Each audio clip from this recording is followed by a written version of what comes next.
What's up everybody, Matt Maran here for another weekly update. So after a very depressing news week here as far as national news in America, I'm here to provide you as always with some exciting car news here to hopefully lift your spirits a little bit this week. So first off, BMW has revealed the M4 CSL this past week, which is the fastest production BMW around the Nürburgring with a time of 7 minutes 20.2 seconds, and it does this thanks to an extra 40 horsepower over the regular M4 competition for 543 horsepower total. Torque is unchanged though at 479 pound-feet, and it's also rear-wheel drive only, making it slightly slower for the 0 to 60 than an all-wheel drive M3, but it'll still do a 3.6 second 0 to 60.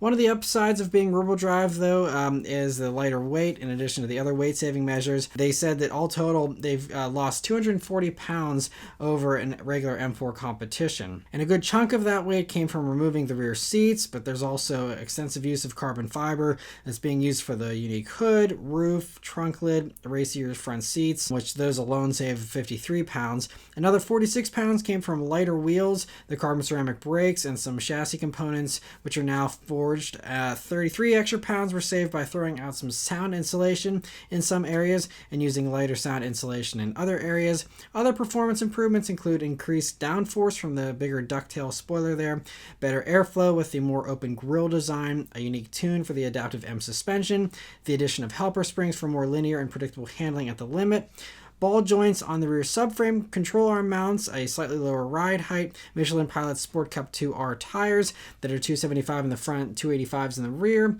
and as you can see, it also gets unique bumpers, side skirts, headlights with yellow DRLs, and unique taillights, which look pretty cool, along with badging and the 50th anniversary BMW M badge. Only 1,000 of these will be built, with production starting in July, and they'll be starting at $140,895. But of course, I'm sure they will all go for much more than that. But very cool to see, the ultimate version of the M4 here. It seems very, very impressive. If you'd like a less expensive BMW, but the one that's actually rarer, they also announced the M3 Edition 50 Jahre, which again celebrates the 50th anniversary of BMW M, but this one was developed just for North America. And the coolest thing about it is it'll be offered in 5 colors, all from past BMW heritage. So the colors are Cinnabar Red from the E30, Techno Violet from the E36, which I think is my favorite, Interlagos Blue from the E46, Fire Orange 3 from the E92 M3, and Lime Rock Gray from the M3 CS of the last generation. Beyond that, it's just the unique trim and badges, on top of highly optioned M3, which means you get the carbon fiber for the front lip, roof, spoiler, exhaust tips, all that kind of stuff. Only 500 of these will be made, starting at $96,695, including destination, and production starts in July for those as well. If you prefer Mercedes' take on German sports sedans, I actually got some confirmation this week from my dealership source that the next generation C63 will indeed be using the same M139 4-cylinder turbo motor from the recently announced C43. It's also in the SL43, and I've covered that motor several times in this, whenever those other few vehicles came out. But in this C63, they're going to be pairing it up with the plug-in hybrid tech from the AMG GT63 E-Performance, which is all stuff we kind of already assumed, but it's just interesting that we now have confirmation, as well as confirmation of the official name, which would have been easy to guess, but it is going to be called the C63 S E-Performance. So it will have that E-Performance moniker, just like how the AMG GT does. Unfortunately, my source didn't have any other details regarding how much power it'll be doing. But it should definitely be over 500 horsepower still, and the electric motor, I believe, can do like about 200 horsepower on its own, at least in the other e-performance stuff. So, could be even something over 600 horsepower. We'll have to see. But huge thanks to my source for providing me with that information. Maserati this week has revealed the convertible version of the MC20 called the MC20 Cielo. It uses a power folding glass roof connected with very Ferrari-esque roll hoops, and I think it just actually makes the MC20 look even better in my opinion, but let me know what you think about it in the comments below. The roof drops in 12 seconds and adds just 143 pounds to the car for a curb weight of now 3,400 pounds. thanks to the carbon fiber chassis that was already designed for a convertible version from the start. The roof glass also can go from clear to opaque at the push of a button for the best of all the worlds, just like you can get the same kind of thing in the McLaren. And so even with the roof up, you can still have a kind of open air experience with the glass roof. And so a very cool and unique touch compared to a lot of other retracting hard tops, which usually are just steel and that's it. Mechanically, it's all the same otherwise though, and should be arriving at dealers in the next few months, but there's no pricing yet for those either. Honda this week has given us 2 teaser images of the next generation 2023 CR-V. And so, in addition to growing in size, it looks to ditch most of its chrome, but otherwise is very evolutionary with its design approach. It definitely is inspired by the Odyssey and even the Civic a little bit in the front there. But I do like the taillights in the back and how they kind of have a little bit more visual interest to them than they had in the past. And you'll also see there's a hybrid badge on the back, with Honda saying the new CR-V hybrid will have a more advanced hybrid system for a sportier driving experience and more capability, which sounds like it'll have more than the 212 horsepower of the current CR-V hybrid, which I actually really liked. I think the hybrid is my favorite version of the CR-V currently, and I reviewed it a couple years back and was really impressed. So I'm excited to see what they do with the new hybrid. And Honda also in the past month or so here has said how they're really going to be focusing heavily on hybrids going forward. So we might only see like a hybrid only CR-V at launch, or it'll just heavily be the focus for the new CR-V. I'm guessing they'll probably still have a non-hybrid version though, but it's interesting to see they're kind of leading with that hybrid one. And so they didn't say when this summer we'll be getting the reveal, but I'm assuming it'll be somewhat earlier this summer if there are going to be 2023 model year vehicles that should be showing up in the fall sometime. So we'll have to wait and see, but interesting to get those teasers. An Instagram user, the Raptor Connection, posted images this week of a motor that looks just like the supercharged V8 from the GT500, except with a Raptor logo on it instead. They also posted window stickers and build sheets that also support the idea of a Raptor powered by the 5.2-liter supercharged V8. And we already, knew and assumed that that was going to be the engine for the Raptor R, but it's just nice to get some confirmation and to see that there's been a bunch of spy shots of these things running around, some even without camouflage. So it should be coming very, very shortly here, I'm guessing. The only mystery we really have remaining is how much power it's going to do. There was talks, supposedly last year Motor Trend reported that the trucks they were using for development were having durability problems once the power was cranked into the high 600 horsepower region for some reason.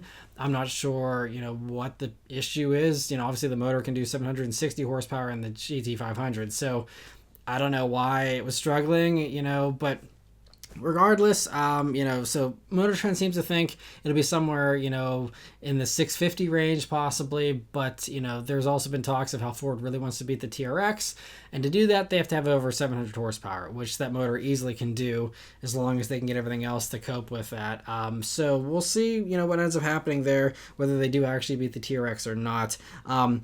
But so hopefully we get some official info here relatively soon, but interesting to hear that. For some official Raptor news, though, the final specs for the Bronco Raptor were revealed this week, and Ford's CEO just tweeted it. And originally Ford had just said it would have over 400 horsepower, which, is nice, but, wasn't too specific. But this week they confirmed it would be 418 horsepower to be exact, along with having 440 pound-feet of torque from the 3-liter twin-turbo V6, and still is a lot less than a regular 392, though, which is, similar in price.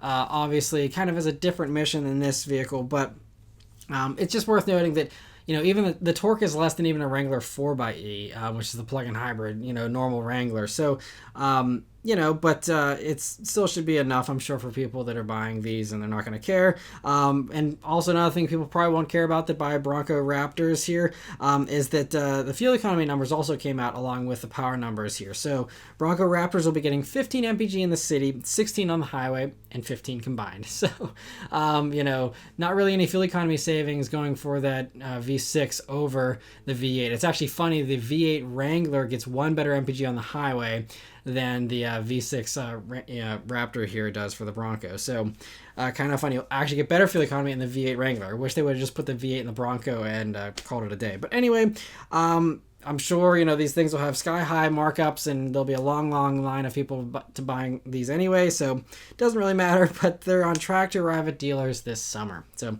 cool to get that information.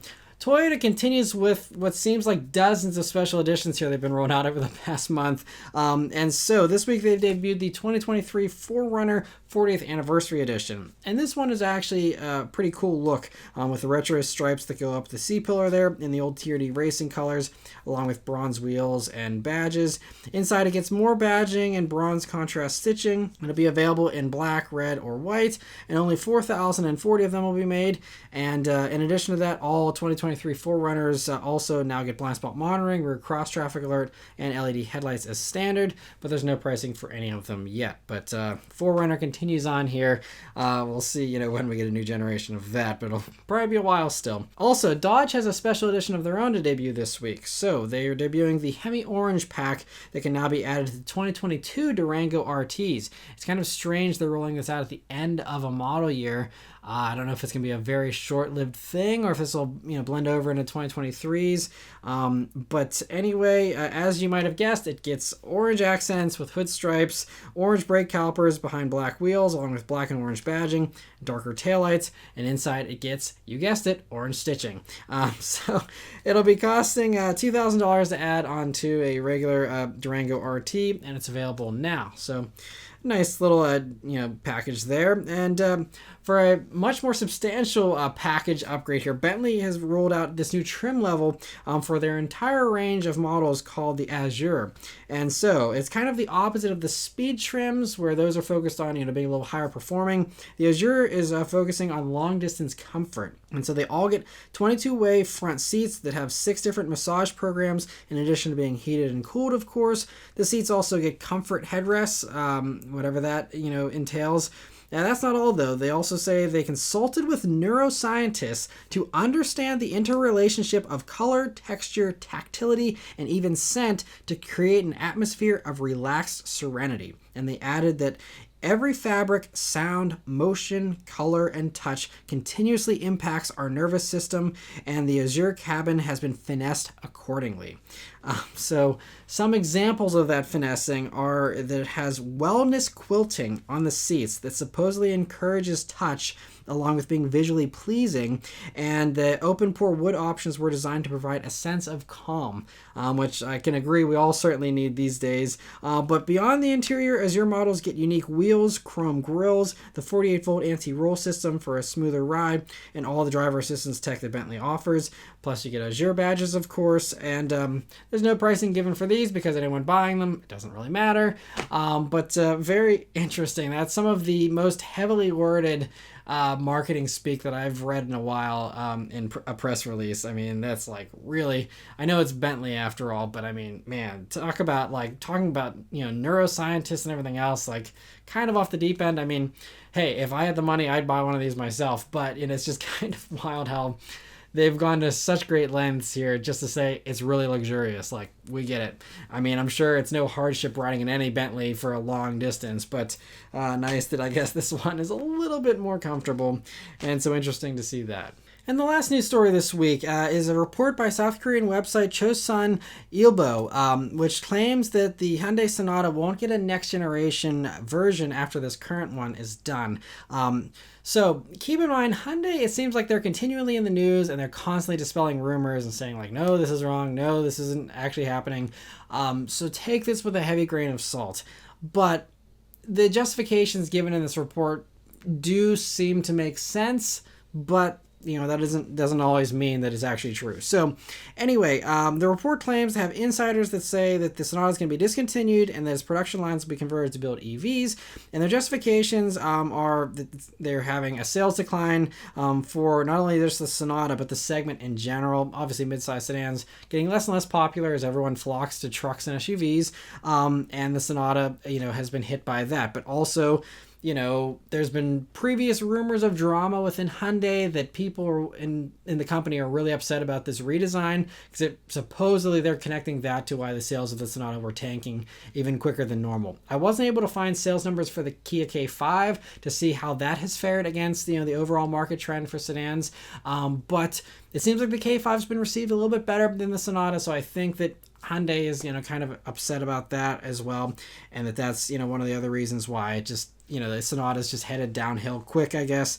On top of that, It's just they're saying that obviously they can free up that line, and also, the coming EVs will kind of fill in the gaps anyway. The Ioniq 6 will probably be similar in size to the Sonata, although there's talk that it might be a tiny bit more compact, but they'll have that to kind of transition over into. And they also did say that it sounds like a refresh is coming for the Sonata as well. So they'll maybe do a refresh, and if it significantly improves sales and people like the new look a lot better, that could certainly help. And they've made some nice improvements to the like the refresh for the Santa Fe, the Palisade, all of that recently. So maybe that will, help them to justify a next generation version. But supposedly, according to this report, the current development for what would be the next generation Sonata isn't going anywhere. So at the very least, it's paused, even if it's not outright canceled just yet. So maybe it's a wait and see thing. But clearly, it's not coming anytime soon if, they haven't even really started development on it currently. So, we'll see about all that. Sonata's a great car, though. If you don't mind the looks, I think that it's, one of the best in its class. It's, really, really a nice vehicle. I really had a lot of fun in the N-Line version. And I think it's very competitive with the amount of tech you get as well for the segment. So, I wish all the best for the Sonata, which has been around, by the way, for 37 years, which is kind of crazy. So anyway, but interesting to hear that report. And lastly, I want to thank all of you who are members of the Matt Moran Motoring Club here. I really appreciate this support. We didn't have any new members this past week join, but I want to thank Alex B this week specifically for being a member. Hopefully you're enjoying the perks, and I hope all of you are enjoying the perks as well. If you're curious to join, there's a link in the description, as well as buttons here to join on the video page and the channel page if you're on a computer.